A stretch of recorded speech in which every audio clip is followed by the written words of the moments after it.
Greetings everybody, today we have on the review slate, we have Assassin's Creed 3, the Washington DLC, all 3 episodes all in one little video for you, so here we go. You really can't lie, when you heard of the alternate history Washington DLC for Assassin's Creed 3, you kinda got giddy. Not only because you could play more Assassin's Creed 3, but the exciting twist on a familiar history was just the thing the series could do more of. At least that's what I would have wanted. What I got was completely different. Instead of a compelling story starring a benevolent dictator, Ubisoft delivered a hamstrung, rushed, short, and nearly boring package with the AC3 name slapped on for good luck. What a pity. It doesn't begin with such hopelessness. After a brief confusing sequence reintroducing Radun-Hagadin, who never became Connor, we are met with King Washington being a complete asshole to the locals. After a few mishaps that falsely set an interesting tone, we are met with the task of overthrowing the crooked king. Sadly, that's about where it stops being a tale worth caring about. The first episode is dreadfully boring, with the missions being mundane in just about every single way.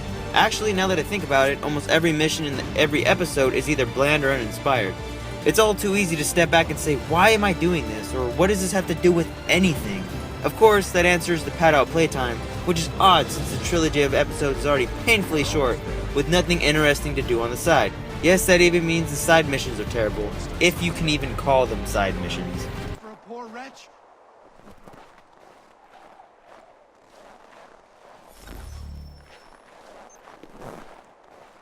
The ho-hum mission structure follows all the way to the end, which is misguided and bad in and of itself.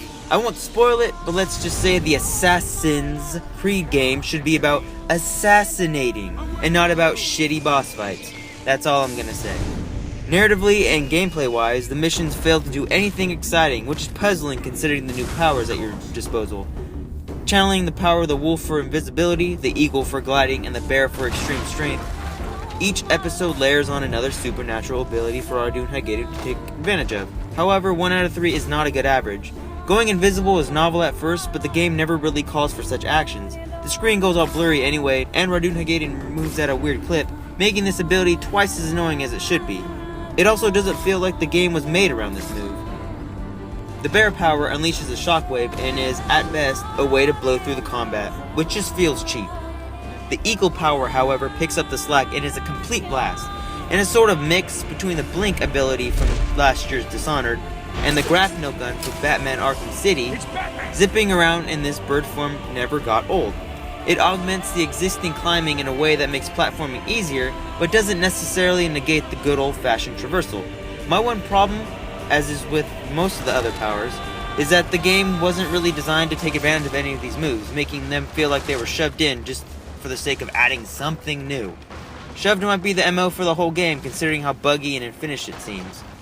Now I know Assassin's Creed 3 was a buggy mess for most people, but I encountered more bugs in here, and I 100% the whole DLC, than I did in the whole core game of Assassin's Creed 3, of which I had the Platinum Trophy, so you know I spent a lot of time on that.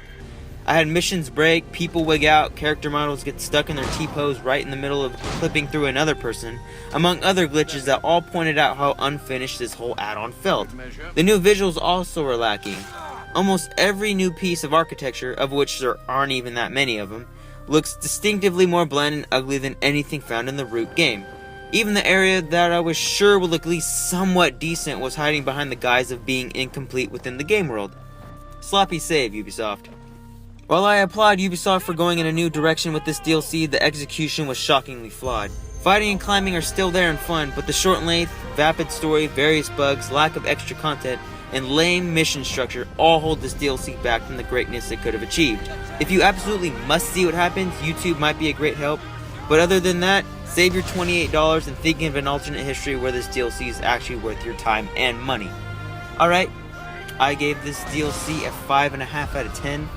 I don't really recommend it, but if you do want to know what happens and it isn't even that interesting, yeah, just look it up, but I don't really think anyone can play it. I mean, Assassin's Creed 4 is what, 5 months away at this point? You can wait that long. Just play that, and hopefully that's good.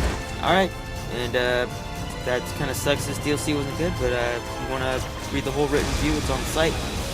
And thanks guys for watching, and I freaking love you. Goodbye. I forgot how a good sea battle could get my blood flowing.